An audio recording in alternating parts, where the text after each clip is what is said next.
ইনসাফ ভিত্তিক যে সমাজ আমরা করতে চাই, এই হাজার হাজার মানুষের রক্ত, জীবন সব কিছু দিয়ে এই সমাজের সর্বত্র যেই বৈষম্য, অবিচার, জুলুম, নির্যাতন, এই সব কিছুর অবসান যদি করতে হয় তাহলে এটি কিন্তু স্লোগানে হবে না।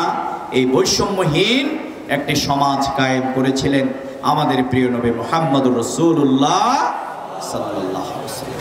এই জন্য ইসলাম যদি প্রতিষ্ঠিত হয় তাহলে হিন্দু, বৌদ্ধ, খ্রিস্টান যত মত ধর্মের লোকেরাই আছে প্রত্যেকেই মানুষ হিসাবে তার তার অধিকার বুঝে পাবে। শত্রুদেরকে বন্দী করে নিয়ে আসা হয়েছে।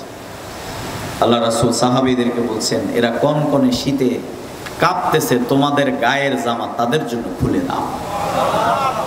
তার থেকে বেইনসাফি প্রকাশিত হয়। তিনি সব মানুষের জন্য ছিলেন আদর্শ।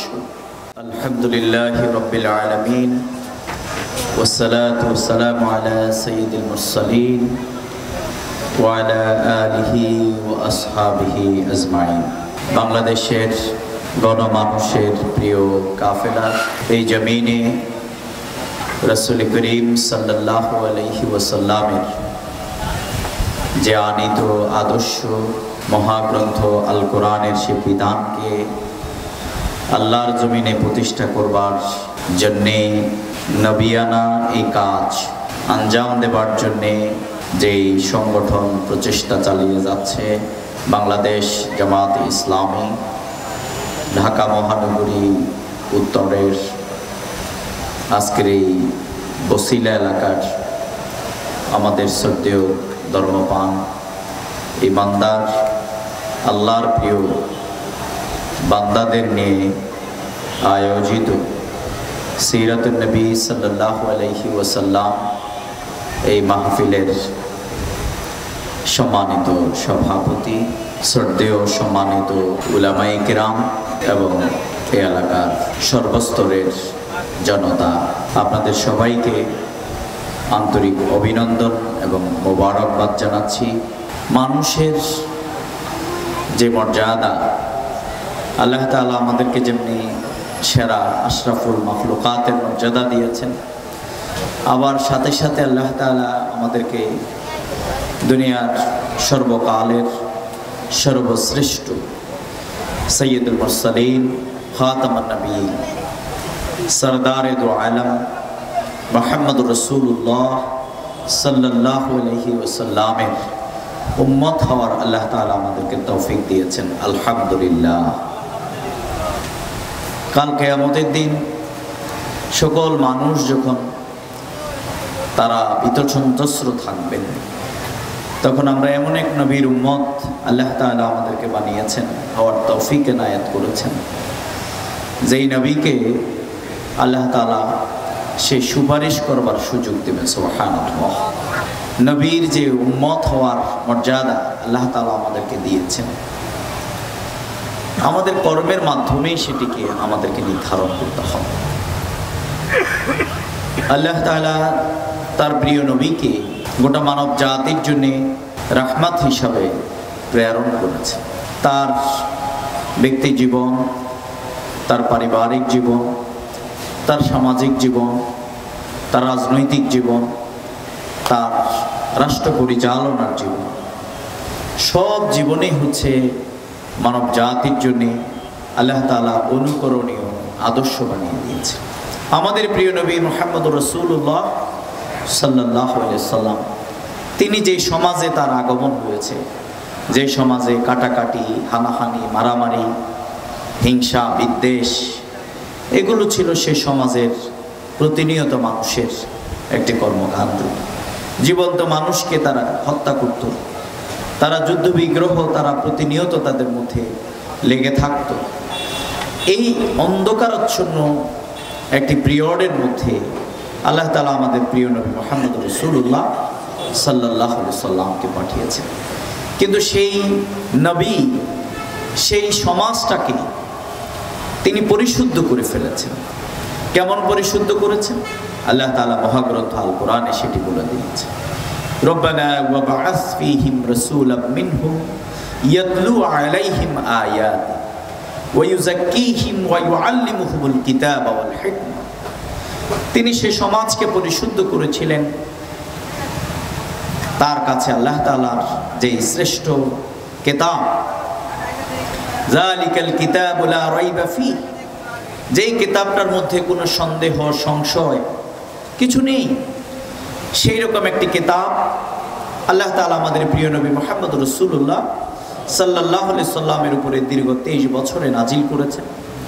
আর এই কিতাবের ভিত্তিতে এই আদর্শ দিয়ে তাদেরকে রেকটিফাই করেছেন, তাদেরকে পরিশুদ্ধ করেছেন।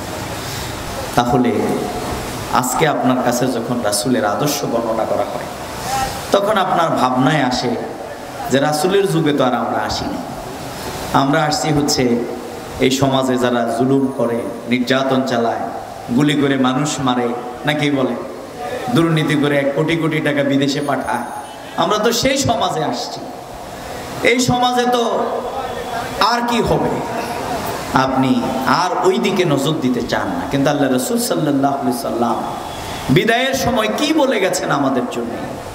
আল্লাহ রাসূল সাল্লাল্লাহু আলাইহি সাল্লাম যদি চলে যাওয়ার পরে আমাদের জন্য কোনো আদর্শ রেখে না যেতেন, তাহলে পৃথিবীর মানুষেরা আবার প্রত্যাশা করত, যায় রব্বুল আলামিন পৃথিবীর সকল মানুষের, সকল কাউমের জন্যে তুমি হাদী পাঠিয়েছো, রাসূল পাঠিয়েছো, কিন্তু আমাদের প্রিয় নবী তো দুনিয়া থেকে চলে যাওয়ার পরে আমরা আসছি, কিন্তু আমাদের জন্য তো আর কিছু নেই, আমরা তো প্রদ্বষ্ট। কিন্তু এইটি বলার সুযোগ রাখা হয় নাই, বরং বলা হয়েছে লাকাদ তারাকতুম ফীকুম আমরাইন লান তাদিল্লু মা তামাসসাকতুম বিহিমা কিতাবুল্লাহি ওয়া সুন্নাতুর রাসূল। আল্লাহ রাসূল বলেছেন আমি চলে যাচ্ছি, কিন্তু তোমাদের জন্য আমি দুটি জিনিস রেখে যাচ্ছি। কয়টা জিনিস বলেন? দুইটা। একটা হচ্ছে আল্লাহর কিতাব, আরটা হচ্ছে রাসূলের সুন্নাহ, অর্থাৎ তার জীবনী। আপনি যদি আল্লাহ রাসূলের জীবন মানেন, আল্লাহ রাসূলের জীবন পড়ে পড়ে বুঝে বুঝে যদি তার জীবনকে পদাঙ্ক অনুসরণ করেন, লাকাদ কানা লাকুম ফি রাসূলিল্লাহি উসওয়াতুন হাসানাহ, তার জীবন আদর্শকে যদি আপনি অনুসরণ করেন, তাহলে আলটিমেটলি আপনি কোরআনের আয়াতের উপরে আমল করছেন। সুবহানাল্লাহ। তাহলে আপনি কোরআন পড়ার চেষ্টা করবেন, কোরআন বুঝবার চেষ্টা করবেন, কিন্তু রাসূলের জীবন অনুসরণ করার মাধ্যমে আলটিমেটলি আপনি কোনটা অনুসরণ করতেছেন বলেন? কোরআন। আল্লাহ রাসূল তার সকল দিক এবং বিভাগে তিনি আমাদের জন্য আদর্শ, সকল দিক থেকে তিনি আমাদের জন্য আদর্শ। তার যদি বলেন তিনি শিশু ছিলেন, তাহলে সেই জায়গায়ও শিশুদের জন্য আল্লাহ রাসূল আদর্শ। সুবহান। তিনি যখন দুধ পান করেন মা হালিমা, তখন কিন্তু সাথে আরেকজন দুধ পানকারী ছিল। আল্লাহ রাসূল সাল্লাল্লাহু আলাইহি সাল্লাম ওনার মায়ের একটা দুধ পান করতেন আর আরেকটা তার ভাইয়ের জন্য রেখে দিতেন। সুবহানাল্লাহ। এখানেও তিনি আজকের সমাজের যে স্লোগান উই ওয়ান্ট জাস্টিস, এখানেও তিনি ইনসাফের উপরে ছিলেন। সুবহানাল্লাহ। হিংসা, বিদ্বেষ, প্রতিহিংসা পরায়ণতা আমাদের মধ্যে যা আছে, আত্মপূজা, আত্মপ্রীতি, হিংসা, বিদ্বেষ, যত ধরনের যা আছে, আল্লাহ তাআলা একটা স্কিন অপারেশনের মাধ্যমে আলাম নাশরাহ লাকা সাদরাক ওয়া ওয়াদা'না আনকা যিকরাক। দেখলেন বালকরা দেখলেন যে হঠাৎ করে তাকে মরুভূমির মধ্যে এসে শোয়াইয়া তার ভিতর থেকে কি কি কতগুলো এরকম আলাদা করে বের করে নিয়ে গেছে। তিনি এই জন্য শত্রু যখন তার কাছে আসতো, তিনি তার জন্য সেই মায়ার পরশ বিছিয়ে দিত। সুবহানাল্লাহ। শত্রুদেরকে বন্দি করে নিয়ে আসা হয়েছে। আল্লাহ রাসূল সাহাবীদেরকে বলছেন, এরা কনকনে শীতে কাঁপতেছে, তোমাদের গায়ের জামা তাদের জন্য খুলে দাও। তার থেকে বেইনসাফি প্রকাশিত হয়। তিনি সব মানুষের জন্য ছিলেন আদর্শ, অনুকরণীয়। তাই আসুন আগামী দিনের একটি ইনসাফ ভিত্তিক যে সমাজ আমরা করতে চাই, এই হাজার হাজার মানুষের রক্ত, জীবন সব কিছু দিয়ে এই সমাজের সর্বত্র যে বৈষম্য, অবিচার, জুলুম, নির্যাতন, এই সব কিছুর অবসান যদি করতে হয়, তাহলে এটি কিন্তু স্লোগানে হবে না। এই বৈষম্যহীন একটি সমাজ কায়েম করেছিলেন আমাদের প্রিয় নবী মুহাম্মদুর রাসূলুল্লাহ সাল্লাল্লাহু আলাইহি ওয়াসাল্লাম। এই জন্য ইসলাম যদি প্রতিষ্ঠিত হয় তাহলে হিন্দু, বৌদ্ধ, খ্রিস্টান যত মত ধর্মের লোকেরাই আছে প্রত্যেকেই মানুষ হিসাবে তার তার অধিকার বুঝে পাবে। এই জন্যে আমরা সেই ইনসাফ ভিত্তিক একটি সমাজ কায়েমের জন্য আসুন আমরা ঐক্যবদ্ধভাবে আমরা এগিয়ে যাই। আমরা সকলেই আজকে ওয়াদা করি আমরা এক আল্লাহ ছাড়া আর কাউকে ভয়। আল্লাহ তাআলা আমাদের সবাইকে সেই তৌফিক এনায়েত করুন। সবাইকে আবারও শুকরিয়া, মোবারকবাদ। আপনারা আমার এই এলোমেলো কথাগুলো মনোযোগ দিয়ে আপনারা শুনেছেন। এর মধ্যে যদি কোনো একটিও আমাদের জীবনের জন্যে আমাদের নাজাতের ওসিলা হয়, আমার আপনার জন্যে, আল্লাহ তাআলা সেই জন্য আমাদেরকে কবুল করুন। এর মধ্যে ভুল ভ্রান্তি যদি থেকে থাকে আল্লাহ তাআলা মাফ করে দিন। সুবহানাকাল্লাহুম্মা ওয়া বিহামদিক আশহাদু আল্লা ইলাহা ইল্লা আনতা আস্তাগফিরুকা ওয়া আতুবু ইলাইক। আসসালামু আলাইকুম ওয়া রাহমাতুল্লাহি ওয়া বারাকাতুহু।